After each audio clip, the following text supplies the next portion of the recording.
የአዲስ አበባ ህፃናት አንዱ ሌጋሲ ብለን የሰራነው እኮ እሱን ነው።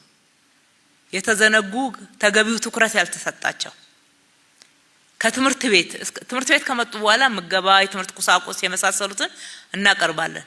ትምህርት ቤት ከመምጣታቸውስ በፊት ወደ ኬጂ በሚመጡበት እድሜያቸው ወደ ቅድመ መደበኛ ከመድረሳቸው በፊት ያለውን እድሜ ታሳቢ አድርገን ለነሱ ነው ከ5000 በላይ የህፃናት መጫወቻዎች የገነባ ነው። ከ1000 በላይ ዴኬር ገንብተናል። ምግብ ጭምር የምናቀርብበት ህፃናት ወተት እንዲያገኙ፣ ዲያፐር እንዲያገኙ፣ መጫወቻ እንዲያገኙ፣ ተገቢውን እንክብካቤ እንዲያገኙ፣ ደሃዋ እናት ሄዳ ልብስ ስታጥብ ብትውል እንጀራ ስትጋግር ብትውል የምታውልበት አካባቢ የህፃናት ማቆያ እንድታገኝ ለህፃናቱ ሲባል የተገነባ ነው፣ የተሰራ ነው። አልሚ ምግቦች እንዲያገኙ